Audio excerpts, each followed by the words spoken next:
Hungry Snacks Meals in the building. I wasn't even thinking about me being on the show. I wanted to produce something for them. Cool celebrity. Like if I went to the mall and stuff, people are like, oh, The thing was, I didn't even know that anybody ever thought I was ugly. We look like twins almost. Okay. She really wouldn't be Covering any more subjects related. So that's why you got the raw reaction. This is pathetic. It's pathetic.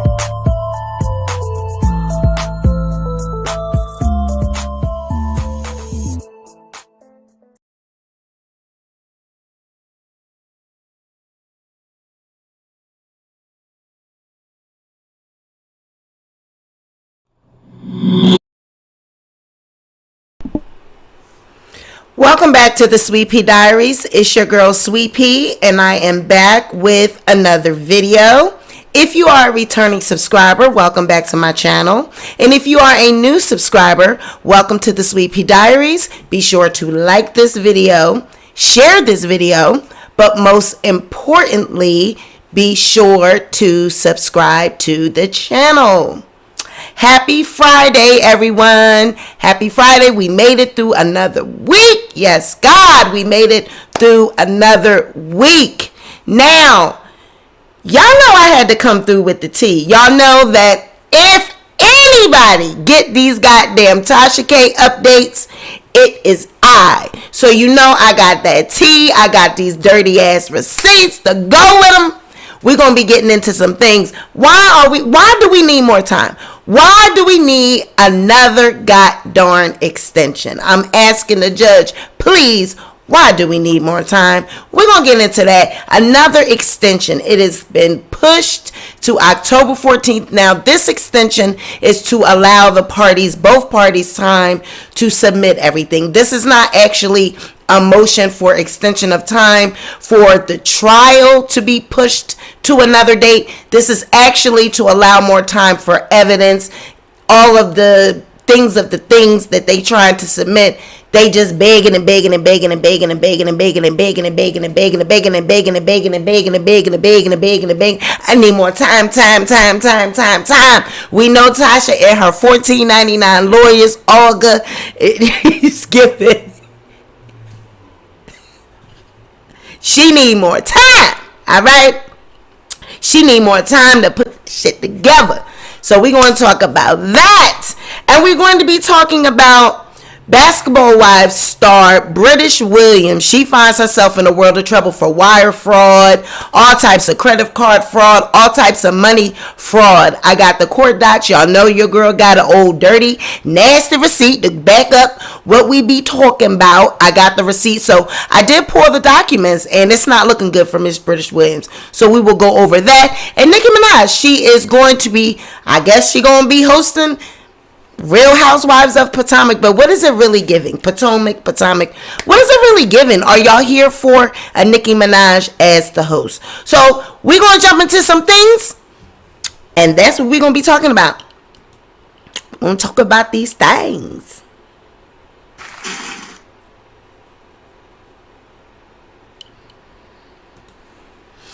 All right. So let's get into it. You know what? We're going to start with Nicki and Andy, because I just feel like, why? I mean, Nicki Minaj, I commend Andy Cohen on getting a celebrity such as Nicki Minaj, on getting a larger than life celebrity such as Nicki Minaj.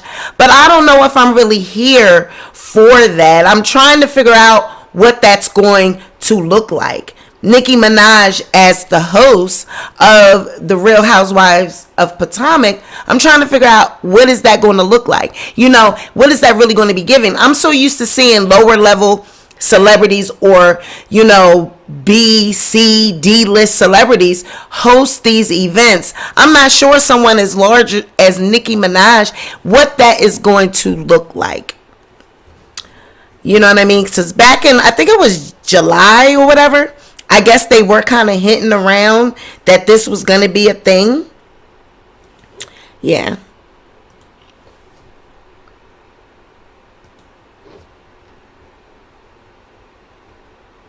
So the Real Housewives of Potomac reveals first look at Nicki Minaj as reunion host.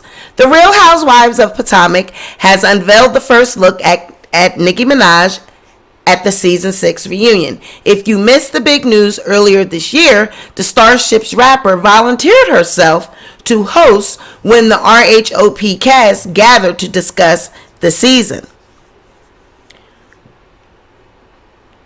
Real Housewives executive producer and traditional reunion host Andy Cohen offered to give up his seat to Nicki, but it turns out a compromise was made instead. Both Andy and Nicki shared photos on Thursday, October 7th, of Nicki making a special appearance at the season 6 reunion taping to host her own segment with the RHOP ladies. "It's the reunion I could never get away with," he wrote on Instagram alongside photos posing with Nicki. "At the end of ours tonight," at Nicki Minaj surprised the RHOP and did her own thing. Hashtag Andy Conda. Nicki seemed thrilled with how her segment went, writing on her own Instagram, "Guess who, bees? Anaconda RHOP reunion coming soon on Bravo TV at Bravo Andy. Hashtag moment for life. Y'all better binge watch this season, child." As for what RHOP viewers can expect from Nicki asking all her burning questions, cast member Giselle Bryant recently predicted in a chat with Digital Spy that everyone would have a lot of fun. "I think she's going to be honest and give her take on however she feels about whatever is happening," she said. "To be honest with you, I'm curious to hear the things she is thinking and feeling and the questions she wants to ask. Because I'm so curious about it, I'm like, let this happen so she can ask the freaking question so we can have some fun. I think she wants to have fun with us. I think she wants to kiki. I mean, come on now. Think about the ratings. Everyone will be watching." And now remember back in July, before, we actually got confirmation that this was going to be a thing, Nicki Minaj says she wants to host RHOP season 6 reunion and Andy Cohen approves. So y'all remember that they were going back and forth on their stories and all of that. And then they shared the text messages, between the publicist and Nicki Minaj. So she had posted on her story, "Don't move. Everyone binge watch all the episodes because we finna get into some things, hunty. My questions will be well thought out too, mixed with funny and epic, of course. And Barbs, please don't send me a million comments about the album and documentary, child. Just let me have my moment. We almost there. Promise. Not lying this time. Love you." Now, it's the not lying this time for me. How a person will admit that they lie. This is the type of shit that her and Tasha K do. They slip little not lying this time. Like, girl, so you lied before? What you lied about? Oh, you lied about the album. You lied about when you released. I mean, what is it that you not this time that you didn't lie about? You're not lying this time? Her and Tasha do that. They sneak in their little, I wasn't lying this time. I was lying last time. Well, this time I'm telling the truth. Not lying this time. It was the not lying this time for me. Okay? It was the not lying this time.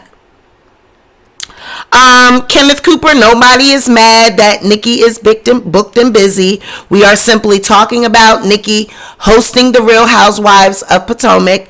No one is dragging Nicki. No one is making any negative commentary. It is news. It is pop news. It is a trending topic.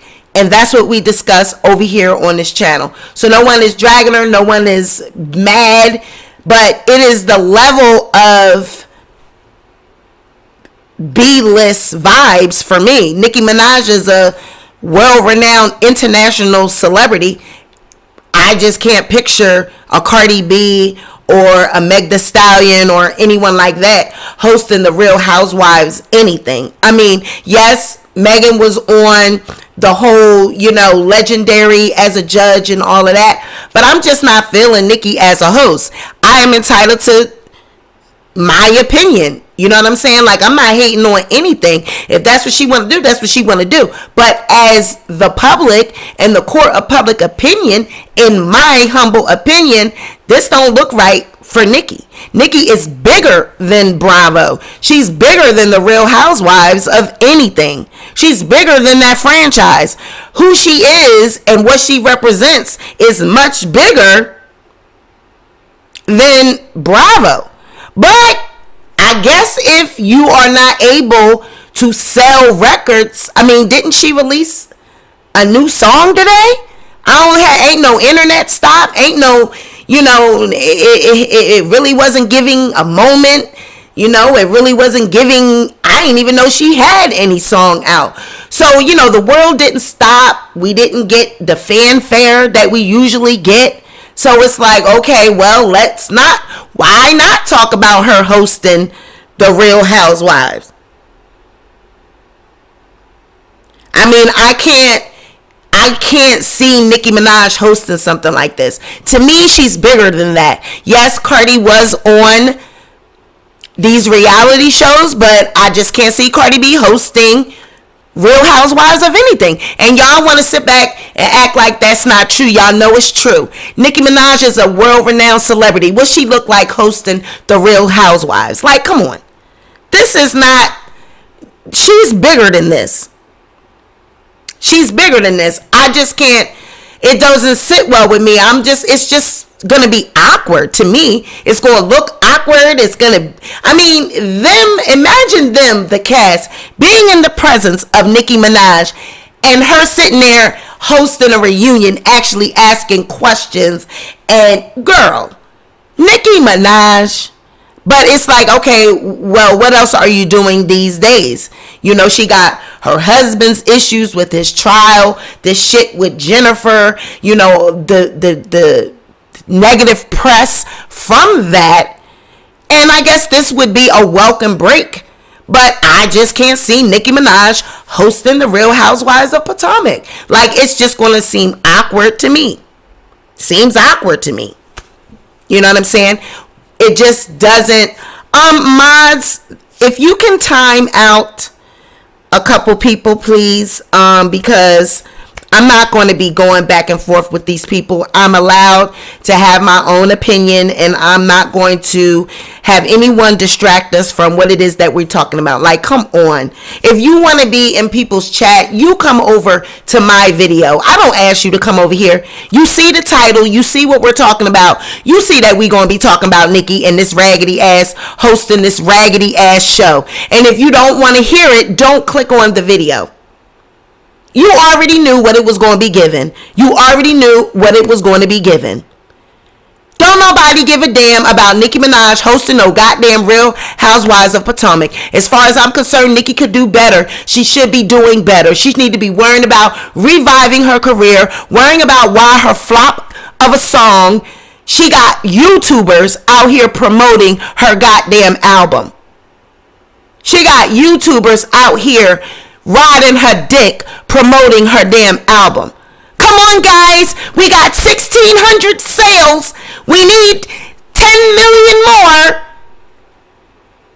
Nicki Minaj, come on. Hosting the Real Housewives. Period.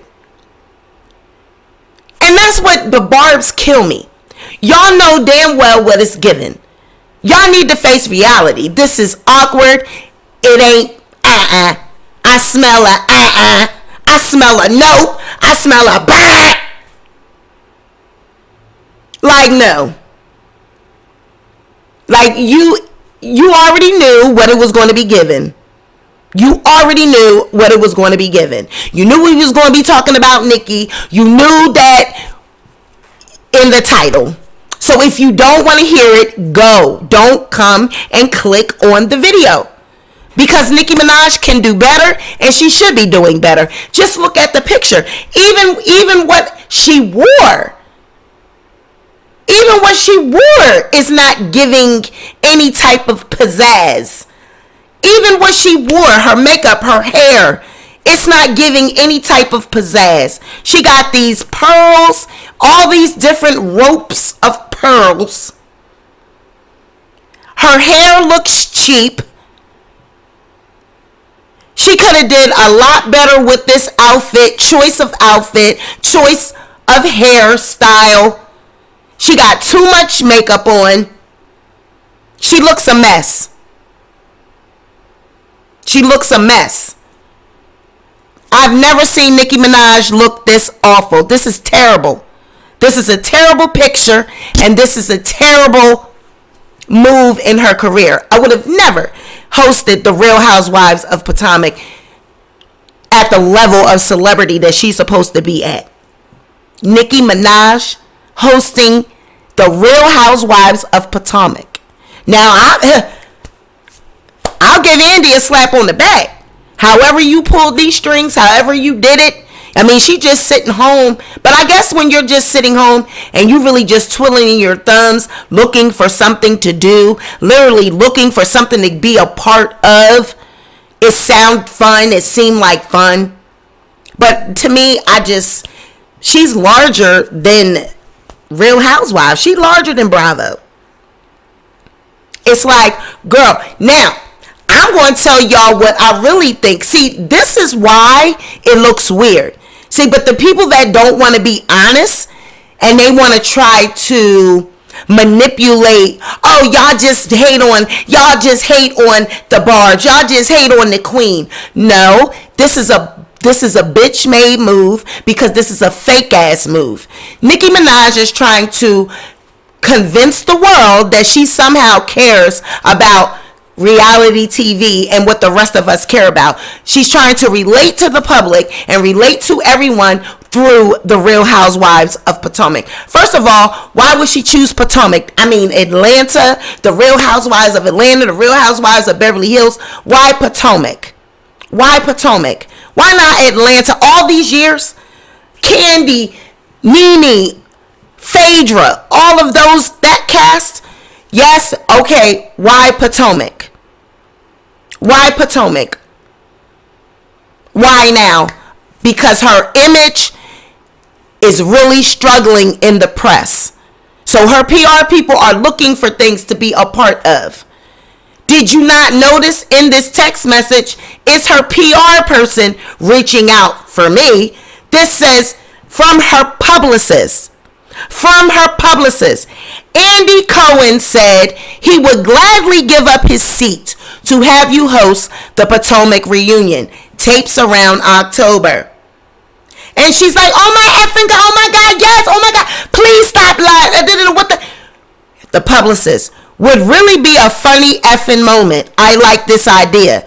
This is her publicist reaching around, trying to reach around in the back. Reach around in the back and give me that bag back there. Reach around in the back and give me that bag.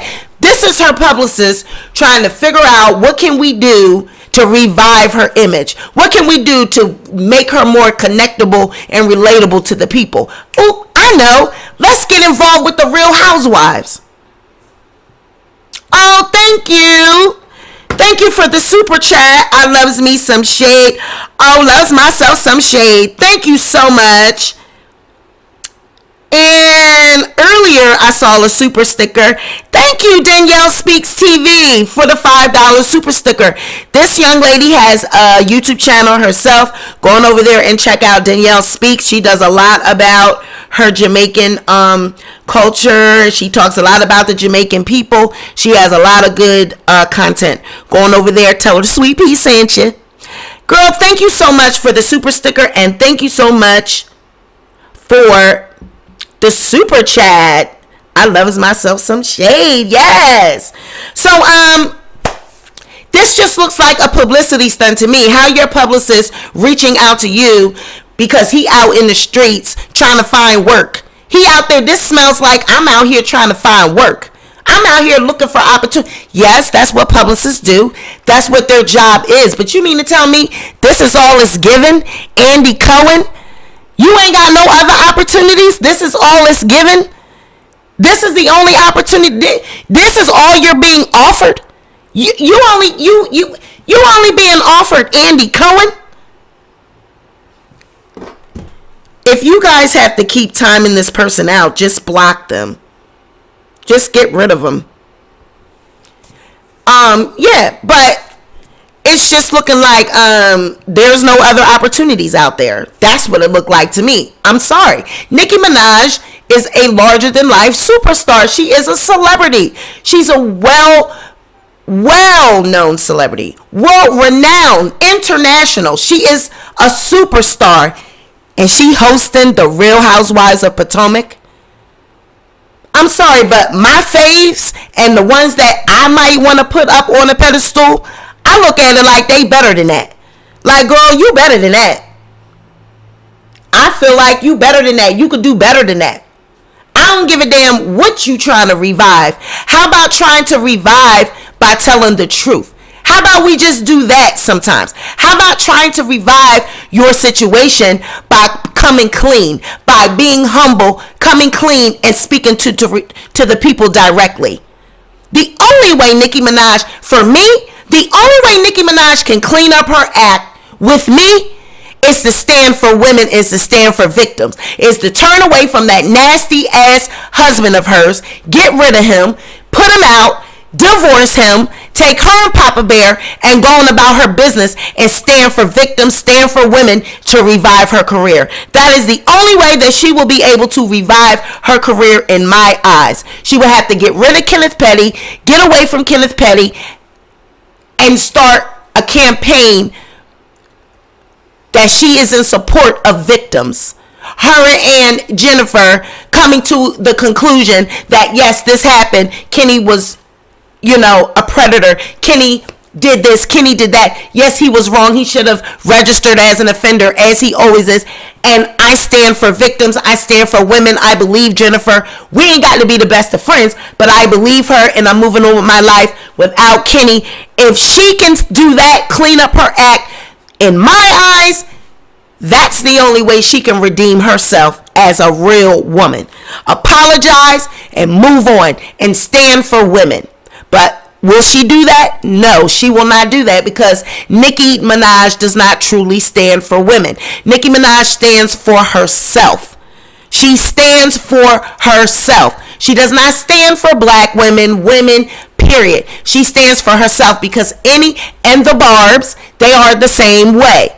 These are the same group of women that scream, protect black women. I stand for victims. But at the same time, as soon as you say something against Nicki Minaj, they are ready to tear your head off. They're ready to call you out your name. They're ready to crucify you, because you're not standing for the mess. You're not standing for the foolery. You're not standing for the fuckery. Nicki Minaj is standing next to a pedophile, and Bravo got the nerve to have this woman on their platform. All jokes aside, if this was anyone else going through anything else like this, I don't give a damn what people say. Oh, this case was thrown out. This happened a long time ago. I don't care about any of that. If the way you show that you are taking responsibility for your crime and you have served your time, well, the sentence that they imposed upon you was that you register as an offender for however long. Every time you move, every time you are supposed to register. Showing that you are reformed, showing that you did your time, showing that you respect the law is by registering. It is by doing what the law says you are to do. Nicki Minaj should be standing with that. The fact that she thought she was larger than life and that does not apply to them. She can use her superstardom. She can use all of that to get out of it. To get him out of it. Bravo, what message are you sending to women? Oh, Nicki and her husband, they're involved in this situation. But let us go on over there and get Nicki Minaj and get her to host this reunion. After Jen was just on The Real talking about her case and her situation and her experience with Nicki and Kenny, and Bravo goes and gets Nicki Minaj and it has her host this reunion. As far as I'm concerned, until Nicki makes an apology, a public apology, and says that she stands for women and stands for victims of abuse, I don't want to see her on any stage. I don't want to see her in no videos. I don't want to buy any music of hers. I don't want to see her on no Potomac. I don't want to see her on anything, because as far as I'm concerned, she is not taking responsibility for the issues at hand.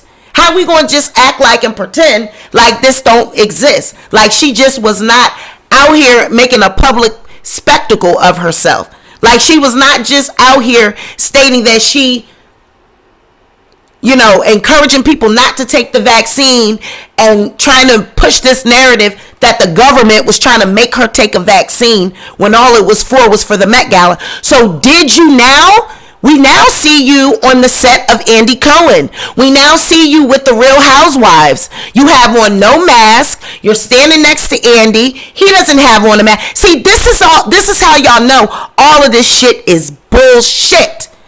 This woman has on no mask. She's standing next to Andy Cohen. He has on no mask.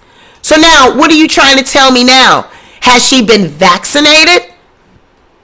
Nobody has on a mask. He doesn't have on a mask. She doesn't have on a mask. But still and yet, she is hosting this reunion. No mask, no 6 feet away. But whenever you're in a studio setting, whenever you're in an environment such as this, you have to be either COVID tested and vaccinated. So did Nicki Minaj get the vaccine and no one knows that she got it? It's smelling real fishy to me. Smells real fishy to me. How all of a sudden did you not want to go to the Met Gala because you don't want to bring these things to Papa Bear and you don't want to get Papa Bear sick? But you are on the set of the Real Housewives of Potomac. You are on Bravo's set without a mask. Makes me think that Nicki Minaj got vaccinated. Or could she have always been vaccinated and that was a big publicity stunt because it was a diversion tactic away from the fact that all of that shit was about to come out about her, Jen, and Kenny. See, so this shit is all a bunch of bullshit. It's all a bunch of games. How you go from not wanting to go to the Met Gala to now you on the set of the Real Housewives. You on Bravo set with no goddamn mask. Nobody got no mask on. Looking like she done had a cheap spray tan at LA Fitness some damn where. Looking like a spray tan Barbie. How you be light, bright, light as rain, one, and now you got all this makeup caked up on your face. Girl, this makeup look cheap, and I guess the people at Bravo did this, because ain't no way Tay and them did this hair. Ain't no way. This don't look like Tay work. This look like them goddamn hairdressers the Bravo people done goddamn hired. This cannot be Tay's work, honey. We could see the lace front. We could see it's all down on the forehead. This look is not, it looks very cheapish. It look reunionish. It looks very reunionish. It looks reunionish and cheapish. I mean, Nicki is going down. Like, Nicki, she's just going down. I mean, what is really going on? Nicki, what is it giving? What is really going on with Nicki Minaj? What do you guys think is really going on with her? I mean, taking opportunities like this, girl, this all they will offer you? You can't get nothing else but Bravo? Bravo? Bravo?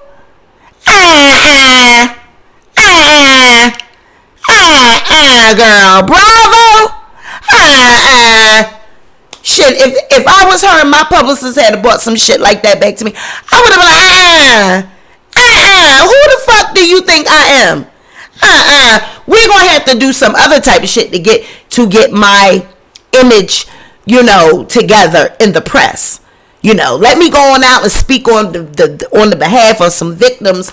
Let me get rid of my husband and try to boost my career up. I'm not going to fucking host no Bravo reunion. Girl, Bravo? It just don't sit right with me. Y'all gonna see it's gonna be very awkward. It's going to be very awkward. It's going to be awkward. It just doesn't sit right with me. Period. I'm sorry. It just don't. It doesn't sit right with me. I need to know what y'all are thinking about this, though. What do you think about Nicki Minaj hosting this reunion? Do you think that this looks like something she should be doing at this time in her career? I mean, maybe because it's not, like I said, she trying to revive her career. It's nothing else that she can. But her as an international celebrity, do you really think this fits? Do you think this fits? And I gotta say it, Cardi versus Nicki Minaj. Oh, Cardi was a reality star. Cardi ain't nobody. I don't see Cardi doing anything like this. I just don't. I don't see Cardi on the set of nobody's reality show. This smells like free to me. I can't even see her being paid for this. This smells like free. This smells like a publicity stunt yet again. This is not an inked deal where it was millions of dollars exchanged. This smells like a freebie to me. This smells like I'm just something to do. I'm trying to get out there. I'm trying to get the people talking. You know, I got this little CD that I'm trying to push, this little song. Child, I see the YouTubers out there in the street trying to push. Girl, we sold 1,700. We got 29 million thousand to go. Like, girl, you got YouTubers. You know it's bad when you got YouTubers promoting your goddamn album, your goddamn single, your goddamn EP, whatever the fuck it is. I did not even know. It wasn't no fanfare. You know, usually with the Nicki Minaj release something, it's more fanfare. We sitting here talking about Real Housewives of Potomac. Really? Her hosting a reunion show. And I got people in the goddamn comments literally arguing with me that this shit look right. This shit don't look right. This screams publicity stunt. This screams I am trying to be relatable. I'm trying to connect with these people, with these women. What they watch? What show they watch? They watch Potomac. Go on over there and get Andy and see all that playing in the media, her and him having these. That shit ain't by coincidence. That shit all set up. It's all made up. That is something that, you know, her team, they sitting back trying to figure out what is it that we can do. I mean, oh, Andy, randomly, I'll give my seat up to Nicki Minaj. Yeah, boy, bye. But like I said, I'll give my hats off to him that he was able to get Nicki Minaj, because at this time, you know, everything happens for a reason. There's a time, place for everything, and this is the right time. This is the right time and season for her to do that because of where she finds herself at in her life. Any other time in the past, Andy would have never gave he could get Nicki Minaj. It would never gave that he can have her host one of his shows, host one of his reunions. Okay, I just can't see no queen. I can't see no queen hosting a Bravo reality show. I just can't. Sorry, I just can't. Now speaking of queen, okay, we got some court docs to go over, child. We got some court docs to go over, child. Now, these people, I keep telling y'all about these god darn D-list celebrities, these basketball wives, these people that are in the public eye. They are on Instagram. They're on their social medias, always to be appearing to have it all. You know, when you look on their pages, it look like they living a life. They living it up. They living lavish lifestyles. And then you be like, where are they getting all this money? Because I could have swore all they was just on Basketball Wives. I could have swore all they was just on VH1. I could have swore that all they are D-list celebrities. So how in the F do they have all this money? How are they living? They living swiping. Fraud. And a lot of these people are going to just keep being found out because through COVID, through the pandemic, a lot of people did these fraud schemes. And even before it was given scamming. But even much so now, a lot of people, when those PPP loans, they were really able to get them because the government was not paying attention. Now, I'm not saying that she participated in PPP. I'm making the connection that fraud, scamming has been being done. This is what they do. But even more so with these PPP loans, you see a lot of D-list, a lot of people living it up. They was living it up through the pandemic. Child, they was getting PPP money. They was getting PPP money. They was getting the unemployment checks. They were getting that money. How else are you able to live lavish and you ain't working no goddamn where? If you ain't been on the set of Basketball Wives in forever, or your season things done shut down, where are you getting money to still buy Birkin bags, to still live up the lavish lifestyle? Fraud. Child, fraud. And I blame, the whole lifestyle of the rich and famous. It is all an illusion. Social media is a big smoke and mirrors, and the age of social media, the life that and the world that we live in now, it's all about if you got it or if you don't, and what it appears to be and what it look like. And if you can't put that lifestyle on Instagram, you got to be able to, honey, you get the veneers, as soon as you get a check, you get the veneers, you get the boobs, you get the butt, you get the Birkin, you get the hair, you get the nails.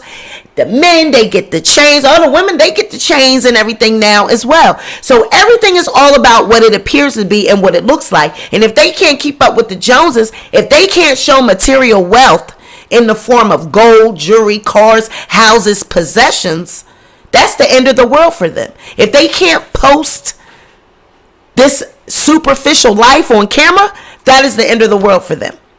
So these people go through extreme lengths to appear to have it all, to appear to have money. They risk their freedom by committing fraud, wire fraud, using people's name, you name it, in order to live a life of luxury, a fake luxury, so they'll be able to post and be able to appear to be rich to us. And then once they lock them up in that jail cell, then you start thinking, was it even worth it? Was it worth it? Because all you did was post that shit on Instagram. That's all you did. Was it really even worth it? Was it? So, Brittish Williams. Basketball Wives Brittish Williams. Oh, Lord. Basketball LA star Brittish Williams indicted on federal fraud charges. Basketball Wives LA cast member Brittish Williams has reportedly been indicted by a federal grand jury in St. Louis on fraud charges. On September 22nd, Williams, who appeared on Basketball Wives LA third season, was indicted on 5 felony charges of misuse of a social security number, meaning she used someone else's social security number, 4 charges of bank fraud, 3 charges of making false statements to the IRS, 3 charges of wire fraud, and 3 charges of aggravated identity theft. So that means that she stole 3 different people's identity. According to the St. Louis Post-Dispatch, Williams was arrested Thursday and pleaded not guilty to the charges in U.S. District Court in St. Louis the same day. Prosecutors claim Williams used false Social Security numbers in 2017 to obtain loans, lines of credit, and other funds from financial institutions. During the following 2 years, Williams allegedly deposited 4 checks valued between $4,500 and $5,800 into accounts she controlled. She subsequently withdrew the money before the checks bounced or banks realized they were fraudulent, prosecutors say. Williams' lawyer Jason Corner said his client has been targeted because of her celebrity status, and I expect that to be clear once the evidence is produced. In 2014, the same year, Williams appeared on Basketball Wives LA. Complaints with the Better Business Bureau surfaced about, so when she appeared on that show, Complaints with the Better Business Bureau surfaced about her online boutique, Lover of Labels, and earned her an F rating with the Consumer Watchdog Group. So when she had her business, she wasn't even putting her money where her mouth was. Her Love of Labels boutique, she was not even supporting that business in a proper way, which earned her an F rating. I mean, what is it about these people that have these businesses? Look at Candy with her restaurants. How is it that you have these businesses and you're not able to have A ratings and B ratings? You're not able to put the money that you're making and the money you have into customer service training, into better, bettering your business. You're supposed to put your money into making your business all it can be, making your business as good as it can be. How are you getting the F? And it's an online boutique. It's not even a goddamn store that you go in. At first, when I read this, I thought, okay, well, maybe the store, maybe it was small. Maybe it was in a bad, sketchy neighborhood or something, and the white people didn't want to go down there. Or maybe it was a mouse running around. Maybe it was rats or something running around in the boutique. Maybe they had moths in the damn clothes and they was eating holes in them. I don't know. Anything. But an online boutique, how the hell do you get an F online? This is online. All you got to do is shuffle around a couple things. You got to just put this picture over here and this picture over here. Maybe I'll put this sweater up top on the top of the. You got an F rating on an online boutique.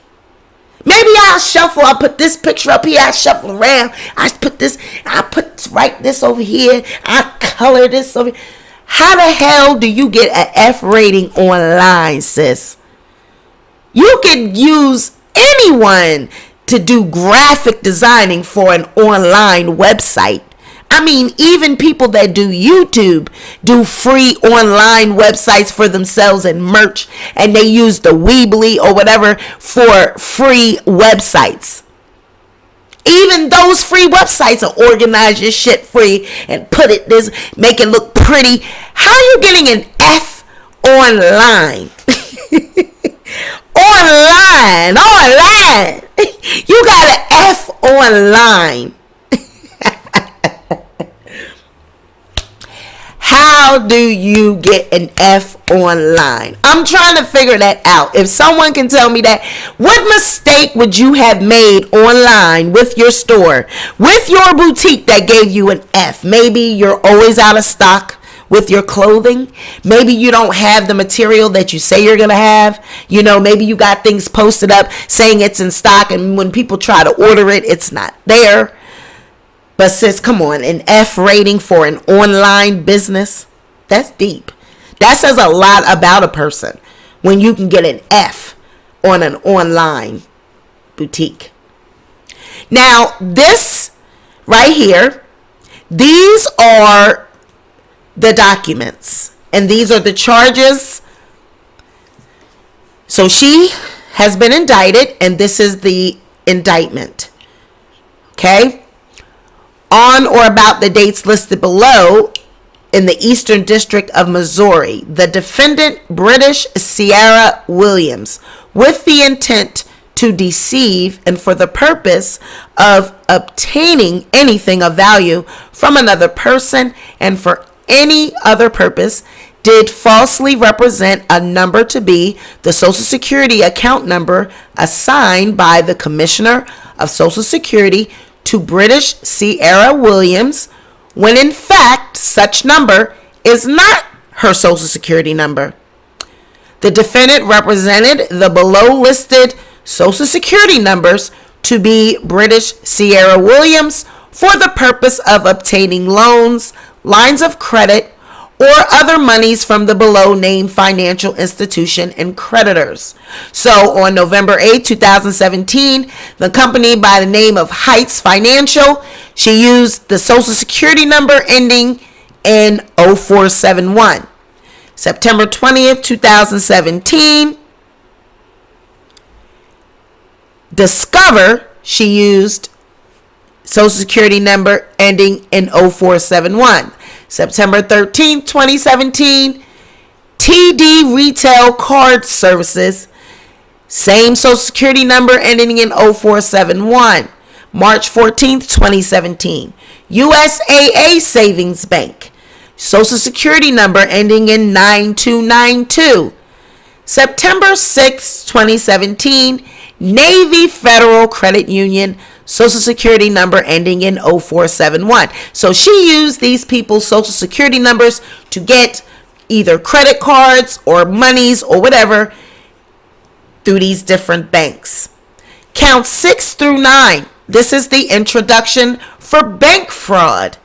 At all times relevant to the indictment, the financial institutions listed in the tables below in paragraphs 3, 4, and 6 were all financial institutions within the meaning of, then they just read the law, and were insured through the Federal Deposit Insurance Corporation. So you already know when you're dealing with bank and you dealing with wire frauds and accounts, and you already know that people's bank accounts and cards and any type of banking institutions, you already know that they are covered.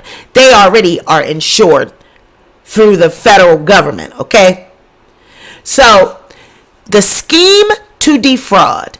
So beginning on or about March 13th, 2018, in the Eastern District of Missouri, the defendant, Brittish Sierra Williams, hey Itsy Bitsy, hey Cocoa Butter Barbie, hey Lynn, everyone in the chat, I see y'all. Hey Monica, hey Jackie, hey Susie Davis, Alice Morris, everyone, Mika, Matt, I see you guys. Hey Mimi, Life Without the Leonard Family. I'm just going to say hey, My Small Space, Purple Nemo. Hey everybody, I see you guys. Miss Magic Podcast, I see everyone. Thank you for joining. Hey Queena, I see everyone. Thank you for being here. Hey 901 Don Diva. So yeah, thank you guys for being here. So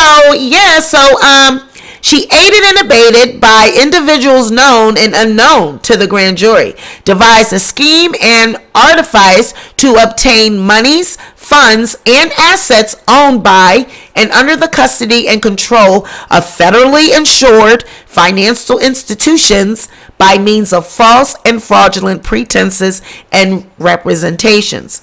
Manner and means. The scheme and artifice to defraud was in substance as follows. Beginning in 2018, defendant opened bank accounts with different business names, personal names, and social numbers as listed below. So in 2018, March 13th, Boosie Bank, she used the name and social security number of Brittish Sierra Williams, but she used a social security number ending in the last digits of 3303, and it is not her social, it's someone else's. And the business name that she used to obtain these bank accounts and open up, these accounts, the business name was called Label Whore. Then in September 21st, 2018, through Boosie Bank again, she went by the name of Sierra Williams, and she used the social security number ending in 3304, and the business name was BW Gordon LLC. Then in May 29th of 2019, through First Bank, she went by Brittish Sierra Williams with a social security number of 3305, and the business name used was BCW LLC. Now, what particularly throws me for a loop is that how are you using these socials with 3303, 3304, 3305? These names are similar. You're going through the same bank. Girl, this was going to send off a red flag anytime that you use these names are similar. You got these last 4 digits in sequential order: 3303, 3304, and 3305. Like, girl, these social security numbers look made up. They look fraudulent. I mean, these names are similar, and you went through the same bank.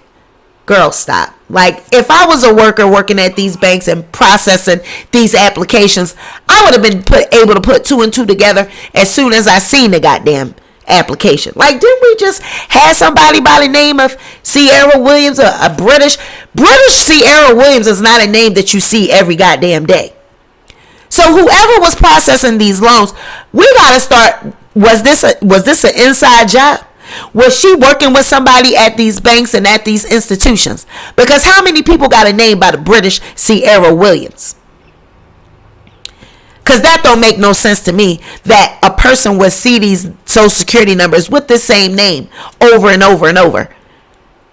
Sound like a little, maybe she had someone working there that was going along with this scheme. It wouldn't surprise me if later through these documents that's revealed, or through the case that might be revealed.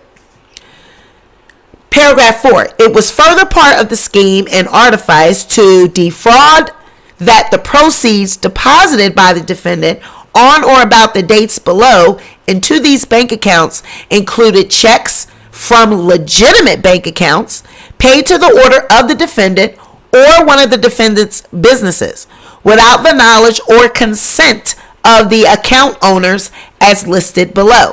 So she was making basically checks, fake checks from somebody's accounts that were legitimate accounts. So people could do that. They can take a copy of someone's check and they can copy the routing numbers and everything and the account numbers and make other checks. So date of the deposit through Boosie Bank. Victim account owner was GG, and the amount of the check was $4,500. On 5/9, this was not even 7 days later. It was in the same week. She deposited another check in Boosie Bank for $4,800.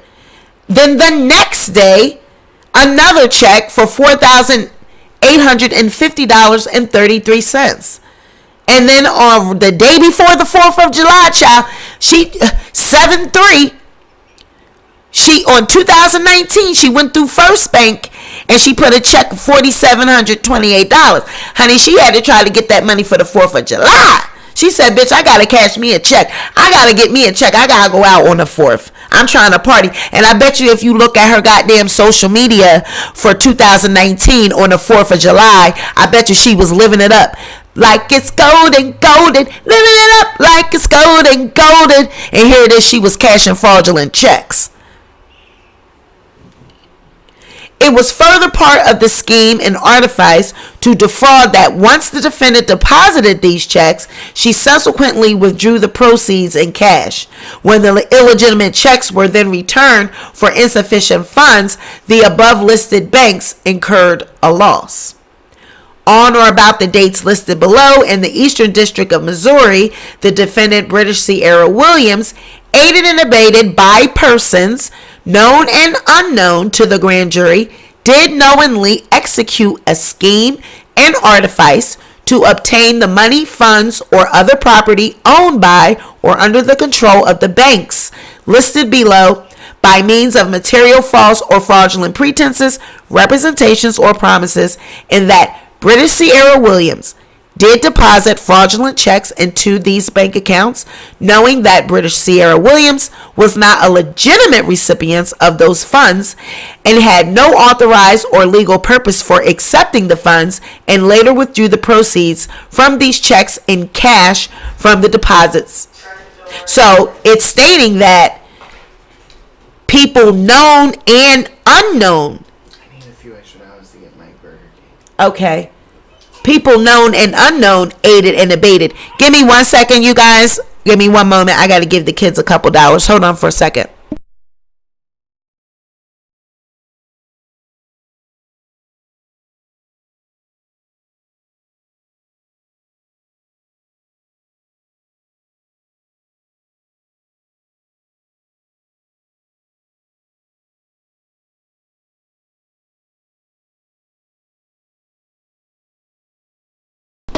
All right. So yeah, I mean, look at what that says. It says that, you know, people that they know and unknowingly that they it says aided and abated by persons known and unknown to the grand jury. So we're going to find out that it was people aiding and abating. So count 6, 5-2-19, Boosie Bank, $4,500. 5-9. Okay, so basically, now that I'm reading it, those are the same checks. They're basically saying, so if you look at these amounts of these checks and these deposits, they are saying that someone helped her get these funds. Just like we said, because it doesn't make sense that you were doing this on 5-2, 5-9, 5-10 and nobody recognized. So like they said, she was aided and abated by persons known and unknown to the grand jury. They did knowingly execute a scheme and artifice to obtain the money. So as this time goes on, we're going to find out who these people were. We're going to find out who aided and abated. And I can almost guarantee it's probably people that worked at these banks. It's probably people that worked at these institutions. So on or about the dates listed below, the defendant, Brittish Sierra Williams, made and presented to the Internal Revenue Service a claim upon the Internal Revenue Service, that is, that the below listed individuals were her dependents, knowing that the claims were false and fraudulent and that these individuals were not her dependents. So for the tax year of 2019, her nephew, RM, she stated that that was her child. In 2018, for tax year 2019,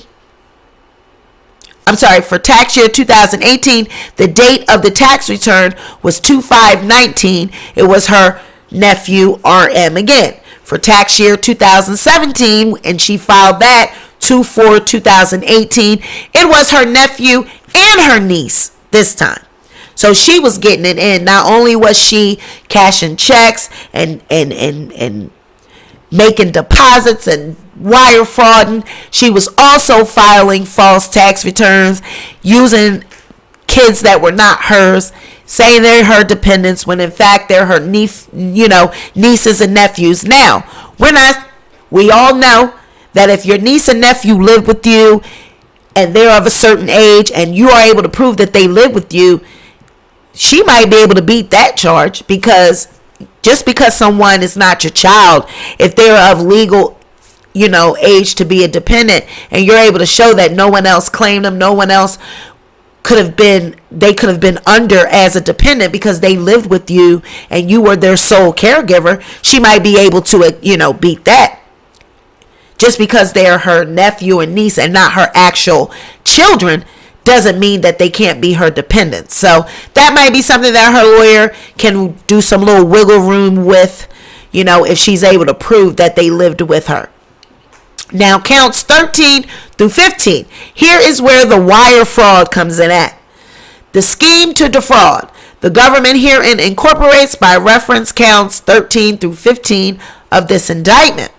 Defendant caused to be prepared and submitted to the IRS her personal federal income tax returns, claiming refunds and tax credits in excess or in addition to the allowable amounts of refunds and credits. Defendant caused the electronic submission of her U.S. individual tax return from 2013 through 2018. Defendant's tax returns did not identify a preparer, and she used Tax Act software. So basically what the wire fraud is, she's being charged with that because when she did her IRS, her income taxes, and she reported that these kids that were her niece and nephews were her dependents, she had that money deposited in a bank account. And when you do that, that is a wire. So they're able to charge her with wire fraud because she was making these fraudulent refunds and credits payable to her fraudulently because they're saying these were not your legal dependents. So they can charge her with wire fraud by having it electronically deposited into her bank account. Child, not Tax Act. Child is Tax Act. She used Tax Act, not H&R Block. She used Tax Act. All right? Girl, don't buy. Girl, Tax Act is free, honey. Not only did she defraud the government, but she used free software to do it. She ain't had no expensive software, no hacker. She ain't have no high price. Honey, Miss Thing used free 99 to defraud the government. She used free 99, Tax Act. She said if it get the job done, it get the job done. Now, the manner and means, it was part of the scheme that the defendant used the names and social security numbers of KM and RM or defendant's tax returns in order to claim K and RM as dependents during the relevant tax years, despite not providing for their care or expenses, in order to fraudulently increase the amount of the tax refund. Hold on, you guys. Let me get my baby. Hold on.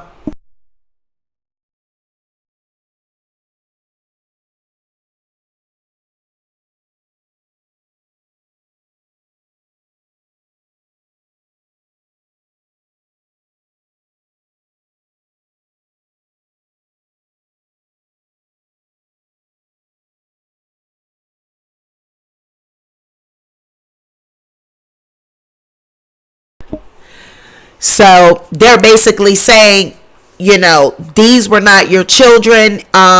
She did not provide proof that she was caring for them, so that this would fraudulently increase the amount of the tax refund. We know that the more kids you claim as your dependents, the higher your rebate and refund is. Okay, so the wire fraud, on or about the dates set below, Brittish Sierra Williams, having devised and intended to devise a scheme to obtain money by means of materially false and fraudulent pretenses, representations, and promises for the purpose of executing the scheme described below.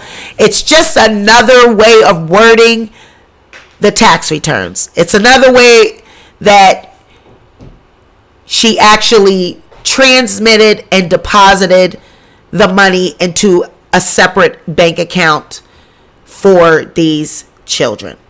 Okay? You know what I mean? Like, so whenever you see anything for these wire frauds, it's going to be about the tax returns, because when you electronically transmit money to a bank account, that's considered wire fraud. So you got wire fraud on top of IRS fraud, on top of child. And we all know them nasty audits. Anytime you get audited by the IRS, it is always, they go back 3 years, 4 years, and it's like, once they audit you, and you gonna have to pay that money back. But because she already has these other cases with defrauding for checks and fake checks and accounts, they tacked this on there as wire fraud. Anyone else would have simply just been audited because it was family members. Okay, we just gonna make you pay the money back and go about your business. But they charged her with wire fraud because of all this other shit she got going on. Now, like I said, her lawyer might be able to get this, maneuver this around some, if they could show proof that the kids was going to school from her house or living there or something. She might be able to wiggle room with this. But if she had not had all this other shit on her jacket, she would not be charged with wire fraud. She would not have been being charged with wire fraud at all. She would not. Because I know plenty of people that have used their nephews and nieces and other people's kids on their tax returns, and all they had to do was pay the money back. They got audited and boom, they had to pay it back. As they file their taxes every year, they just take their taxes until it's paid off. We all know somebody that did that.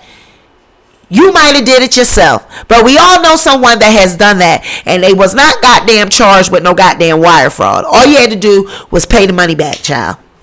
So, because she got all this other shit going on, they said, oh no, ma'am. We gonna tack this on, boom, wire fraud. Now, it just goes on more with the aggravated identity theft. They are going to charge her with that as well, because as a means of, she was identifying another person, the names and social security numbers of the individuals listed below, KM, RM, she was using their social security numbers when they belong to another person during and in relation to the commission of the felony offense of wire fraud. So, the names and social security numbers of the individuals listed below, knowing that the means of identification belonged to another actual person. So she assigned social security numbers to her niece and nephew. These were not actually their social security numbers. They were someone else's social security numbers. And she used that to file false IRS refunds. So I guess these social security numbers were that of younger children or younger people, and she assigned those numbers to her niece and nephew instead of using their actual social security numbers. She used someone else's. Hold on, guys.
Sorry, guys, I had to let the dog out. You hear them, they always want attention right when I'm right in the middle of the live. The kids went to the store, so there's no one to help me with these dogs. So I apologize, guys, because if not, they will pee and poop in my house, which it looks like they're trying to do that now. Hold on for a second.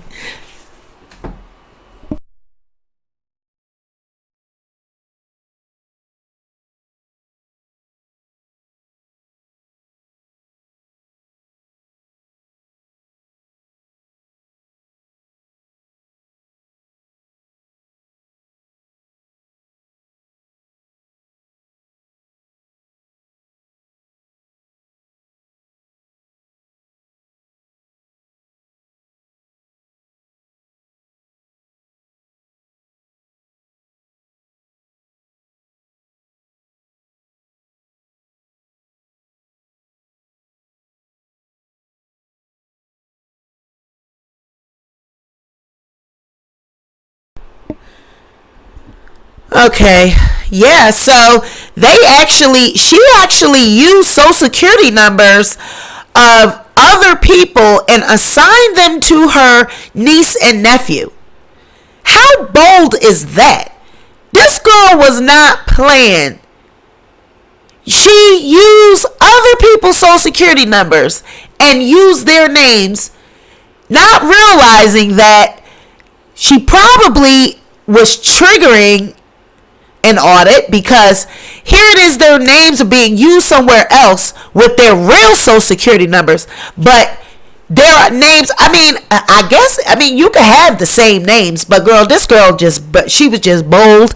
I guess you would be able to slip that through because it's different social security numbers. So even though the names match, people got the same names all the time. You know what I'm saying? The names match, but it's two different social security numbers. So people could get that shit off all the time.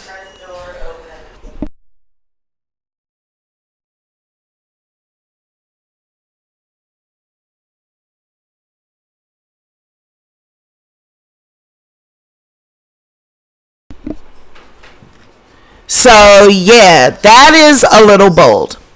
So now, forfeiture allegation, I don't know what this means, but let's read it. The grand jury further finds by probable cause that pursuant to Title 18, United States, blah, blah, blah, upon conviction of an offense in violation of Title 18, United States Code, blah, blah, blah, as set forth in counts 6 through 12, the defendant shall forfeit to the United States of America any property, real or personal, which constitutes or is derived from proceeds traceable to said violation. Subject to forfeiture is a sum of money equal to the total value of any property, real estate, constituting or derived from any proceeds traceable to said offensive. If any of the property described above as a result of any act or omission of the defendant cannot be located upon the exercise of due diligence, has been transferred or sold to or deposited with a third party, has been placed beyond the jurisdiction of the court, has been substantially diminished in value, or has been commingled with other property which cannot be divided without difficulty, the United States of America will be entitled to the forfeiture of substitute property pursuant to title blah blah blah. So they basically saying that they're going to confiscate, she's got to forfeit over any property, personal or real estate, that was derived from any of the proceeds that if they can trace it back to any of this money that she got through the fake checks, the bank accounts, the IRS money from the fraudulent tax returns, any stuff that she bought with the proceeds, she got to turn that shit in. They are going to confiscate it. So they really hit her hard. Like this is we read and went through the entire indictment. That is the entire indictment. So Miss Thing was really getting it in. All right. She was really getting it in. She had fake tax returns. She had checks that she was depositing. And she used social security numbers that were not hers for herself, as well as her niece and nephew. She assigned social security numbers that were not theirs to them as well for tax returns year after year after year.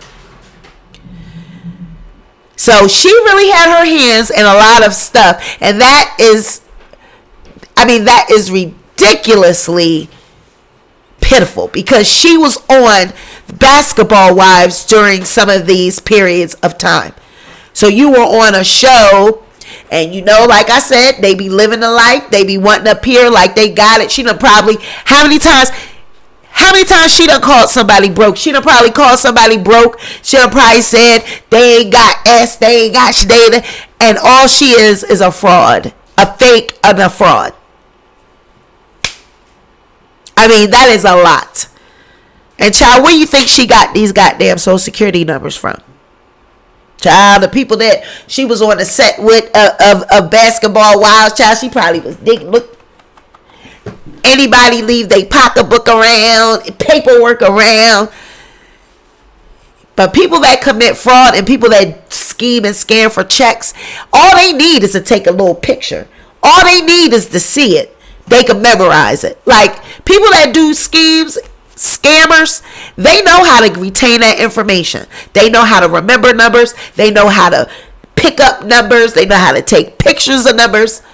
So wherever she was in her travels and wherever she was gathering information, and she was using it to make checks. And the government also said that it was people aiding and abetting. So people that were working at these Boosie Bank, Bussy, whatever that name of that bank, Boosie. It looked like Bussy. Boosie. Give me some of that Bussy. That's what it looked like. It said B-U-S-E-Y. Give me some of that Bussy. Bussy Bank. Bussy Bank. They need to stop with the Bussy Bank. It's giving me Bussy. Child, Bussy Bank.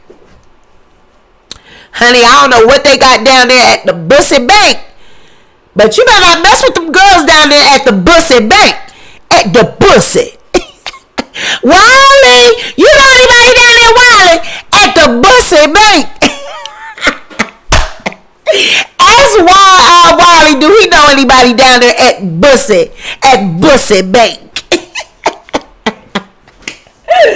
Child, y'all don't know what a bussy is. Y'all know what a bussy is.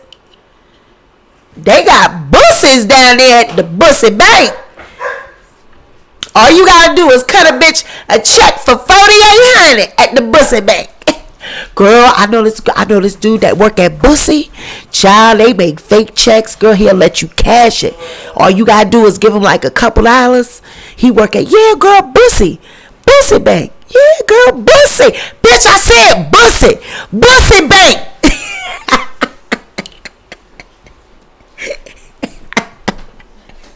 Bitch, I said Bussy.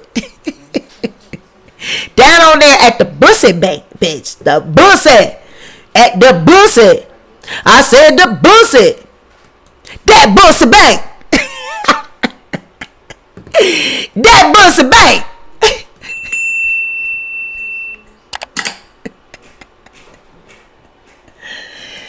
I said it's down there at the Bussy Bank.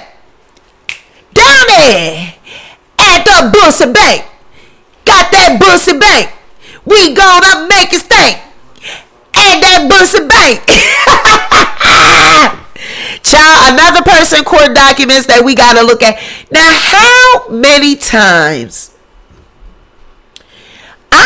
I'm starting to get sick of Tasha and Cardi B. Now, I'm getting sick of Tasha and Cardi B. How many times are they going to get this extended? Now, to all fairness, the actual court date itself has not been extended, but they were awarded more time by the judge, and apparently, child, I don't know what kind of stuff they trying to get together, but they said they need more time because of the evidence and all of the, I mean, it's a lot of exhibits. It's a lot of videos and all of the statements and accusations, everything that Cardi has against Tasha. It is a lot. It's a lot. Now, we all know that Tasha K, she can't be, her motherfucking ass don't need no more goddamn time. Because what evidence?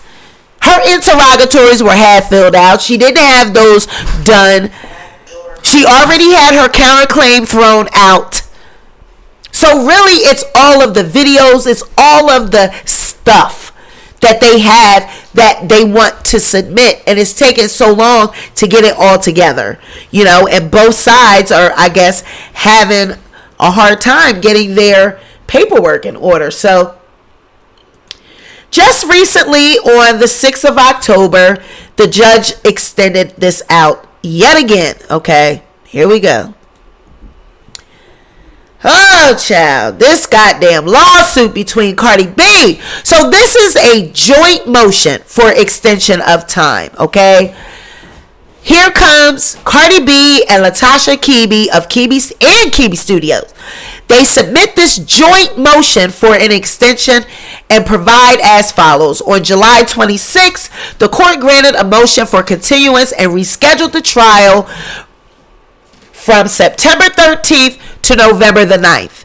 On August 25th, in light of the continuance, the court granted the parties an extension of time to prepare and file the consolidated pretrial order in accordance with local rule whatever until October the 7th. So they had it extended. The time period for them to prepare and file the pretrial order and turn it in, they extended it until October the 7th. Well, now it says that the parties have been diligently working to prepare the pretrial order, but due to professional conflicts of the parties, the attorneys, a considerable number of differences between the parties remain unsolved, especially as to the respective exhibit lists and stipulations of fact. So they basically saying that the pretrial order, they have been working really hard to get everything together, but conflicts between Cardi's schedule, it can't be Tasha's schedule because she ain't got no goddamn schedule. We see Cardi flying all over the world. She's doing all types of projects. She's working on all types of shows, TV shows, concerts, records. She's doing so much stuff. So her conflict, with Tasha's schedule and her schedule, excuse me, and the attorneys, a considerable number of differences also still remain between the two of them, especially as it pertains to the exhibit list and stipulations of fact. So they really trying to hammer in and hone in on exactly what they want this jury to see. That's what this is all about. Cardi B, her team, they want to make sure that they have exactly what they need to present in front of that jury, because they are going to knock that court's socks off. They're going to knock that jury's socks off when they see all of the videos, all of the defamation, all of the claims, all of the bullying, all of the videos and that all the shit that Tasha has done to Cardi B online. They're going to have all that laid out for the jury. They're going to have it laid out. How can you come back from that? So it goes on to further say that the parties believe they are making progress on these issues, and they seek a 1-week extension of time until October 14th to file the parties' proposed pretrial order. The additional time will allow the parties to narrow significantly the issues of disagreement and further streamline the pretrial conference and the trial. The requested extension of time will not affect any court order deadlines to this action or cause any delay in the scheduled trial dates. So you just see that this is the actual signed order, and then the judge granted the motion, and it's extended to October 14th. And this was dated on the 6th of October. So on Wednesday, he extended it out further for them to be able to submit their evidence and the pretrial order. So I just want to know, what do you guys think about Tasha K and Cardi B? What can Tasha K actually gain out of this? If she has already, her counterclaim has been thrown out, the assault charge has been thrown out, the $3 million countersuit has been thrown out. What is it that she is going to gain from this lawsuit? She has to pay Cardi B at least $75,000 or more. She's going to have to take the videos down. She's not going to be able to do any more material on Cardi B as it pertains to her entertainment life, her husband, speaking on her marriage, all of that. So what is it? How can she come back and win? Because the winos and Wiley and all these people seem to think that Tasha's going to spank this. She's going to somehow be able to overturn the summary judgment Cardi already won. Somehow that's going to be overturned and the judge is going to change his mind and Tasha's going to be able to get the $3 million. What is it that y'all think that Tasha's going to come back from? I mean, you clearly defamed the woman's character. You clearly said that she had HPV, put a beer bottle up her mouth. She had upper private. She had HPV and herpes. She cheated on Offset, and she put a beer bottle up her private. All of those things have been proven to be lies. She took a HPV and herpes test. She does not have it currently and never had it. It is a viral infection or disease that if you had herpes, because it is viral, if you've ever had it at any point in your life, it will be in your bloodstream. So the fact that she took an independent test through the UCLA and it was found to be negative. She also took an HPV test. That's negative. It has already been found that the video was not her. It was another adult entertainer. And you were not there to see her cheat on Offset. So I'm trying to figure out, how is Tasha K going to be able to come back from this loss? Period. How's she going to come back from this loss? So the judge has extended it. He's extended it and allowing them to get the material in. But the judge, he's already insinuated and tried to encourage both sides to settle. He did that from the very beginning, tried to encourage them to settle out of court, but not Tasha's ignorant, arrogant ass. I ain't gonna lose my motherfucking channel. Stop asking me about that shit. I ain't gonna lose my goddamn channel. Ain't nobody gonna take my motherfucking channel. Stop asking me about that shit. I ain't gonna lose my motherfucking channel. I'm motherfucking Tasha K. Stop asking me about that shit. Get them goddamn interrogatories. Shit. Where the fuck is them goddamn interrogatories? Shit. I'm motherfucking Tasha K. I'm the goddamn queen of YouTube. Stop asking me about my motherfucking videos. They're not coming the fuck down. Ain't shit but 75K. Stop asking me about that shit. Sick of this motherfucking shit. I ain't gonna lose my goddamn channel. Sick of y'all motherfuckers asking me about that shit.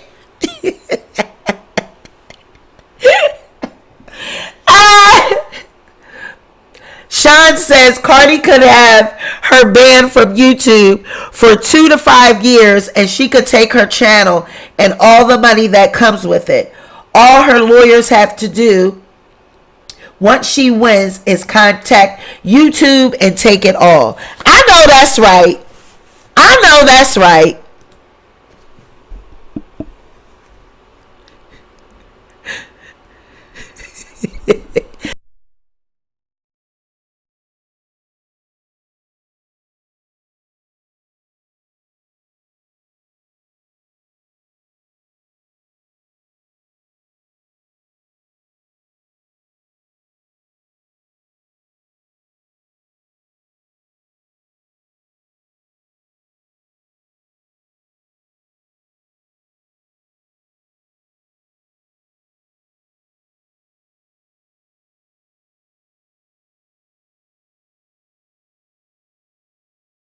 Y'all drop down in the comment section and let me know, how do y'all think Tasha K could come back from this lawsuit? Okay? I'm going to give y'all a little bit. Let me know how she could come back from this lawsuit.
I'm back, y'all. Y'all know I have to get my allergies together, child. But yeah, I mean, what is it that she would actually be able to come back from? She cannot come back from. She is going to have to take all those videos down. All of the videos that she did about Cardi, everything that pertains to the HPV, the herpes, all of the negative offset, the beer bot, anything that is part of this lawsuit, all of those videos, she is going to have to remove them. And if you are a content creator and you know anything about YouTube, you know that that is going to severely impact her channel. Now, do I want that to happen to no one? Am I wishing that? Yes, abso-fucking-lutely. Because she deserves that to happen to her. Because Cardi B asked you, stop talking about me. Cardi B asked you to take the videos down. Cardi warned you and tried to give you fair warning and tried to work with you, asking you to remove the shit. You wanted to go viral. You wanted to be the queen of YouTube, the queen of drama, the queen of tabloid. You were narcissistic in your behaviors. You were irresponsible and reckless with your YouTube channel. So anything that comes of this, any repercussions, you asked for it. The judge told you to work this shit out. The judge asked that y'all work it out behind the scenes. And what you kept doing, bringing your ass to YouTube, lying to the viewers. Every update was a motherfucking lie. I got a team of lawyers. These are trained lawyers. These are professional young talent. You know what, man? These are some professional young talent. These motherfucking lawyers, I paid them $18,000 motherfucking dollars. I paid them $50,000 K. I paid them $50K, you know. I paid them motherfuckers $1 million. It done went up from 18 to 50 to now $1 million. You know I ain't no motherfucking. I got money. And I pay for my lawyers. And meanwhile, we watching Olga. Herpes. For what I know, bumps on the mouth. And she just kept every time. With the plaques in the back, crooked. And Tasha, every video, lying to the people about these fake ass ambulance chasing ass $14.99 Craigslist back page lawyers. It's like, girl, you couldn't do no better than that. You could have did better than. You could have had a paralegal represent you. You were better off getting some paralegal or someone rocket lawyer or something off of Craigslist other than Olga, because Olga, she did your ass in. Like, she misrepresented horribly. We watched it. I put up the receipts. So if this is what she going into court with, I feel sorry for Tasha. If this is the team of lawyers that she gonna walk into that bitch with in November, thinking that she going up against Cardi B with all that evidence, all the paperwork, all the videos, all the proof that they got, and then ever since this lawsuit, Tasha just been doing videos after videos after videos. She just been doing more and more and more, so much so that Cardi amended her case. So I'm just trying to figure out how many people feel like she gonna come back. Come back from what? Come back from what? You need more extensions to fill out what, bitch? Fill out what? Extend what? What are you trying? You trying to make something out of nothing. Now, Cardi B, yes, that is a lot of exhibits because it's over 100 and some videos. Cardi B, yes, she's got a lot of evidence against you. But what the fuck is it given on the defense side that they need more time? Olga and Sadir, more time for what? Your sentences from your interrogatory, some is not filled out. Some of it, I don't know. Why you didn't answer here? I don't know. I don't got an answer. Not applicable. Same answer for every question. Same answer for every interrogatory. Why do they need more time?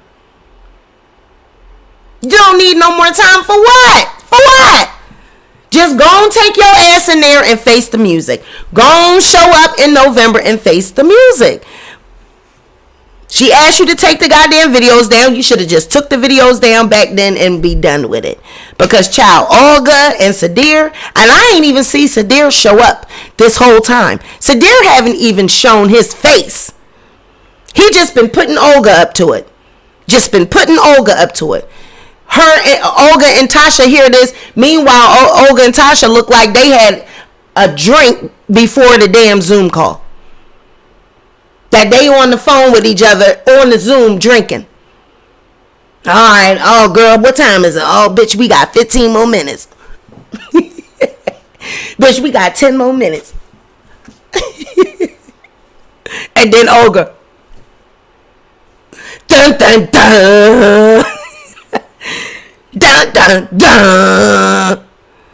It's like, damn, if this is what you got to look forward to in November, girl, you might as well get prepared to just take your whole goddamn channel down. But there's a lot of people speculating that Tasha is trying to move her stuff to her backup channel, or she's taking her shit to Patreon, or she's trying to. If you go on there and look at some of them views of her platform, those views are going down, down, down. Tasha K is not the Tasha that she used to be. She don't have that. You know, it's a lot of up and coming YouTubers. It's a lot of YouTubers that are stealing these bigger YouTube's thunder. Some of the smaller YouTubers that are doing commentary, that are doing reviews, people are transitioning over to these smaller YouTubers. You know, someone like a Tasha K and Lovely T and all these people, you know, I mean, you got fans that been rocking with you for years, but there are younger YouTubers coming up in the game, me and other people. Come get this commentary all about the trees. You know, a lot of different people that are coming up in the game. Danny Robertson, you know, it's a lot of people that are coming up, and some of these bigger YouTubers are losing their subscribers to the smaller YouTubers. And I'm looking at this picture here and I'm like, Tasha really looked nice here. I liked the choice in makeup. I liked how that outfit went with the hair. Why would she cut her hair off? When she was wearing her hair like this and she had those braids, that color lipstick looks so nice on her skin. I think she looks so pretty. That's why I chose this picture, because this is the prettiest that I've ever seen Tasha. I think that this was the look for her. This look right here. And then right after this, I guess the stress of the trial, bitch, she said zzz, zzz, zzz. Because this was, I love that. I like that. And when she had the braids, this was a nice look. It was a really nice look. So Tasha K, if you're watching, if you ever run across this video, girl, you need to get back to this. This is a good look on you. I like the lines on the side. It's giving, you know, it's urban, it's trendy. The lipstick is a good choice for your complexion. This color, whatever, this outfit is nice. Like, you look cute there. You look cute there, girl. So you need to let your hair grow back, child, because that shit you got going on now, girl, you look like, you and Shek look like brother and sister. It is giving brother and sister. It's giving twins. This is what we need to get back to. We need to see this. We need to see this. So, all right. Y'all run on over there and tell Tasha. But I think, look, was she trying to look like Cardi? But see, this was after the baby. Her and Cardi's got similar hairstyles right here. You know, kind of giving, you trying to look like Cardi, but this was before. So she had this before Cardi had that look, you know. So I don't know. You know, you never know with Tasha, you know, because to be honest with you, I feel like she's envious of Cardi B anyway. So whenever you see her getting dolled up and trying to fix her, you know, her hair and serve a new look, I think it's after she done been stalking Cardi all day, looking at her Instagram and looking at her pictures and shit. And then she try to put a look together and try to say like, bitch, I can be sexy too. Bitch, I can look cute too. You know. You guys, whenever you see her trying to serve a look, she done been stalking Cardi all day, bitch. But this is a good look. You know, I ain't no hater. You know what I'm saying? Like, it's not like I say, it's not like I hate Tasha K. That girl ain't never did shit to me other than dox me. She doxed me and my kids. And for that, I will never respect her. I don't respect women that do shit like that. Doxing me for what? But bitch ain't find out shit because I'm not a fucking criminal. I don't have mug shots. I don't have police records. I don't got no shit like that. So she couldn't do a video about me. She couldn't, you know, throw no shit up about me. Oh, but she tried. Oh, don't think I don't know you tried, bitch. Don't think I don't know you was looking at my LinkedIn profile. You was looking at my the business that I used to have. You was looking at, oh, you know my name and you know all about me.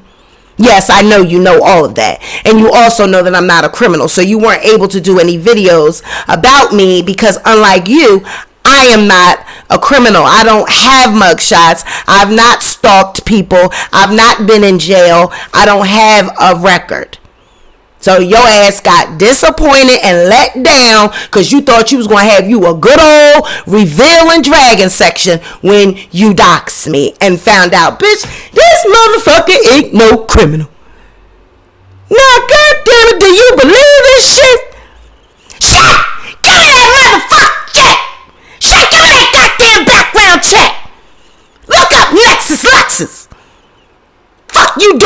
around here. Figure it out. What's her motherfucking name? How many goddamn kids she got? You better find me something on that bitch. She was running around that motherfucker trying to make Shaq figure because you know he's a computer genius. Tasha, I can't find nothing. I can't find nothing. You better find something. I know that bitch ain't squeaky clean. I know she got something. Girl Scout something. I know she done stole a car. She done stole a credit card. She done did something. Where the fuck she work at? How many motherfucking kids she got? Ain't her motherfucking daughter trans? What's her motherfucking daughter name? That bitch was trying to find out something, bitch. That bitch got disappointed. She said, God damn it. How can somebody be squeaky clean?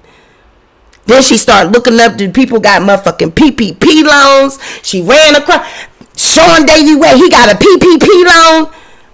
Wrong Sean Davy Way. It's like, bitch, what you over there digging and looking for people's shit for? You the one that take this YouTube shit like seriously like that. Bitch, we are over here just kikiing. We come on, do our little shit, and we go on and live our life. Girl, you ready to kill people and chop people's heads off over YouTube. Half of us, we work, we got a life, we got kids, we got bills, we got other shit going on. This is not, YouTube don't pay our bills. Girl, I keep telling y'all, when y'all depend on YouTube, that's what it makes people like Tasha K. It makes people like Tasha K. Just Mika said, you about the only one she stopped playing with. The only reason is because she don't have nothing on me. She can't sit with me. She know I will eat her alive. Now, dragging and no, I'm not the sharpest knife in the bunch when it come to dragging and roasting. No, because that's just not who I am. You know what I mean? And I don't try to. I say my little funny shit here and there. You know what I mean? And that's just for those that can connect with me and they laugh at me and whatever. But I never, pretended, or I never said that I was the funniest or I was the biggest dragger or the biggest roaster. No, that's not my lane. I say my little shit and whatever, but no. So she knows she can't sit with me when it comes to intellectual conversation. She know I will pull her shit up and bust down this motherfucking lawsuit. If I don't do anything else, and if I can't do anything else, Tasha K know that I can bust down this motherfucking lawsuit. And she knows that she don't got shit on me.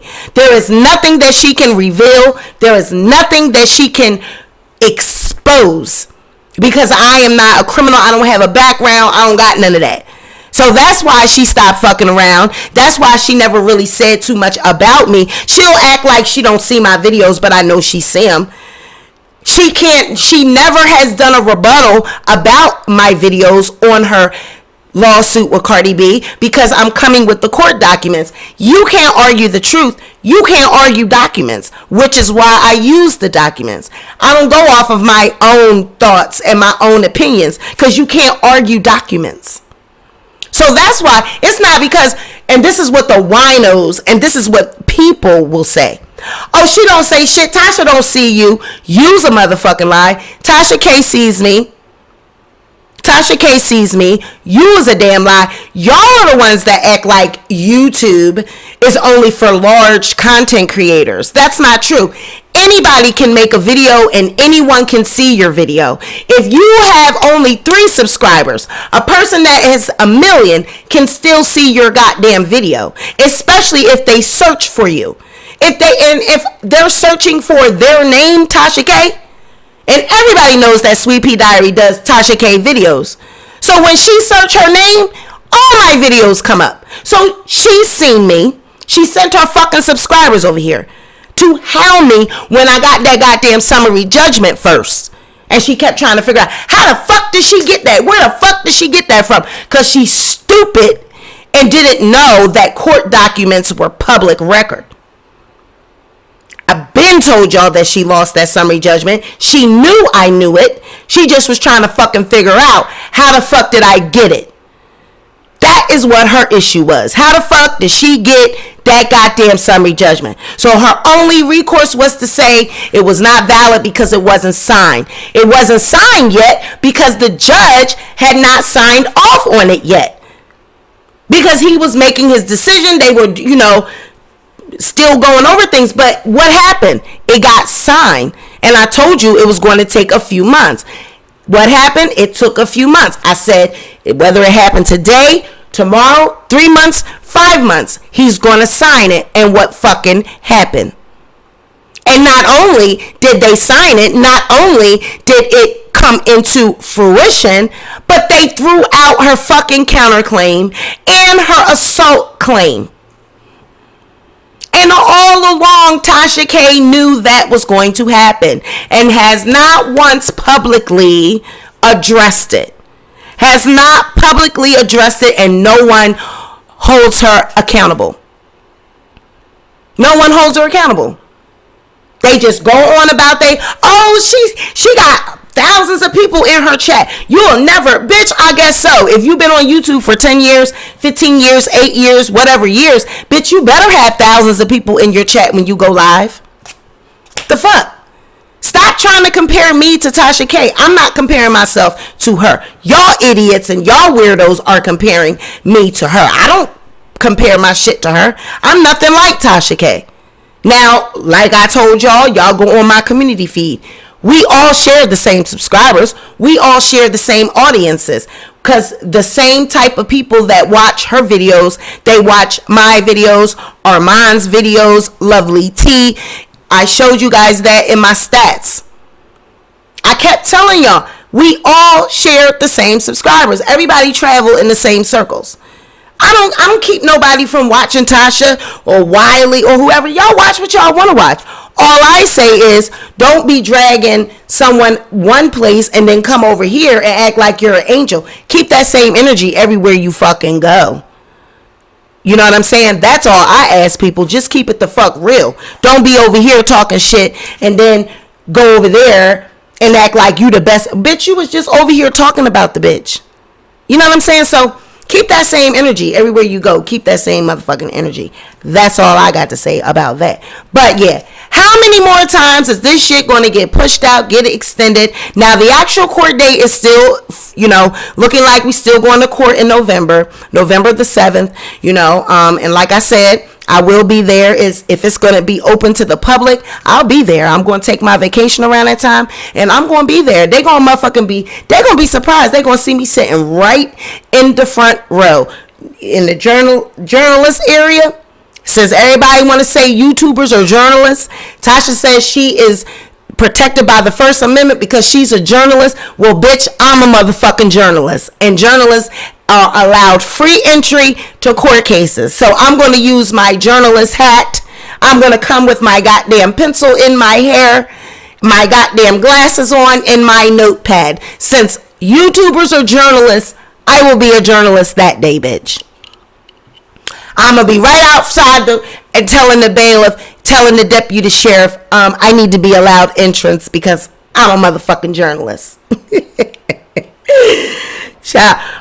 Danielle, no, it will not be online. It will not be an online Zoom call because now that we are out of COVID, the courthouses are open back up. So now this court hearing, it will be in person. It will be a jury trial and it will be inside the courthouse.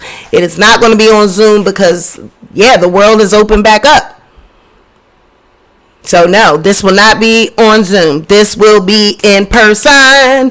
We will be there. The Sweet Pea Diaries will be there. Yes, we will. Yep. So Alice says people need to be critical thinkers. Sweet Pea backs up all her commentary with receipts. TK does not tell on herself. Okay. And that's all. I only covered this case and presented with the paperwork.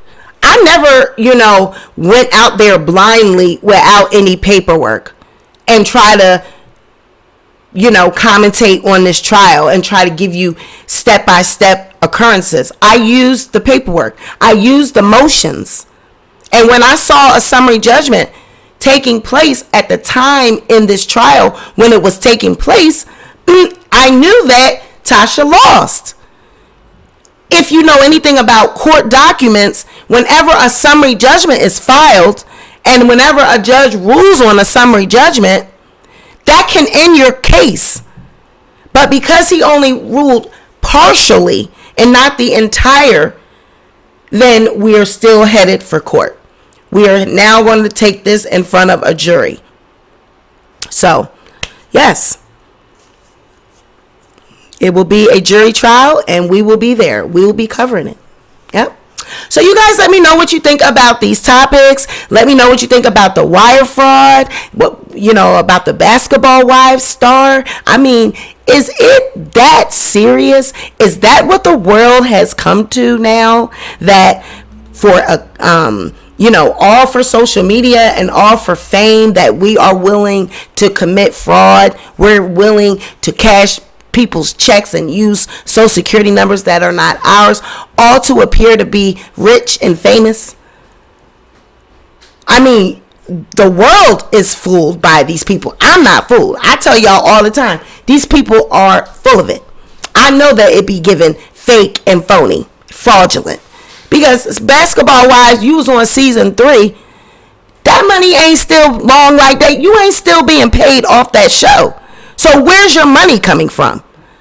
These people need regular jobs, but working in a 9-to-5 is above people now. People frown on a 9-to-5. Everybody want to be a hairstylist or a nail tech or own a boutique or have an online business or have a CBD business or have these products or these merch.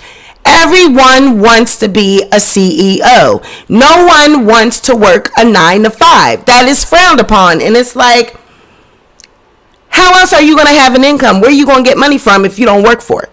Oh, you're going to steal it. That's what you're going to do. You're going to use someone's social security number. You're going to cash other people's checks. All in the name of not having a 9-to-5. Well, if some of you girls will go on and get 9-to-5s, you wouldn't be pressured to have to commit fraud to try to keep up with the Joneses. So it's sad. It's sad out here. It's sad how far people are willing to go.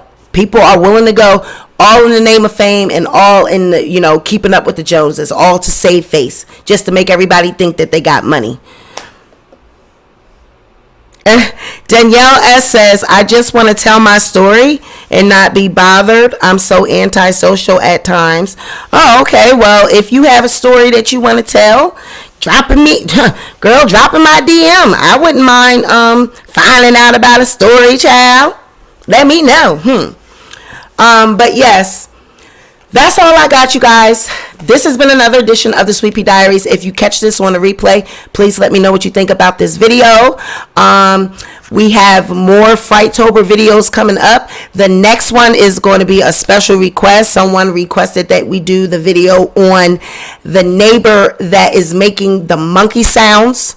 And we all know what that's giving. Apparently, there is a woman in some southern state that is making monkey sounds at her neighbor, and is a developing story. It's been something that has been on social media and has been trending. So I got a request to do that on my Frighttober series, because as you guys know, these are all stories about neighbors and true crime stories about things that are happening between neighbors and in residential neighborhoods. So yes, someone asked me to do that story. So that's the one that we will be covering next. Okay.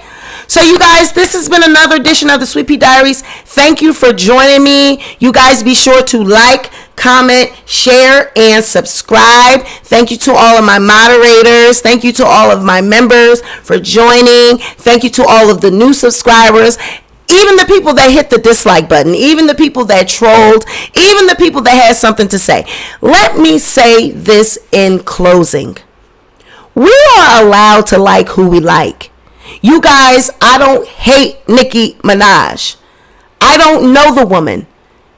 The barbs kill me with not allowing people to have their own opinion. I have an opinion about Nicki Minaj. Sorry that I think that she's better than Bravo. Sorry. I happen to think that she can do a lot better than Bravo, and I happen to think that she can do a lot better than Kenneth Petty. But if you want to keep your queen low and down on the floor, then you keep your queen low and down on the floor. Usually, I thought that you are supposed to exalt your queen. So if you don't want to hold her accountable, somebody got to do the job. So I'm into holding people accountable. And as long as I have breath in my body, as long as I am on my channel, as long as I'm on my platform, I'm going to hold Nicki Minaj accountable.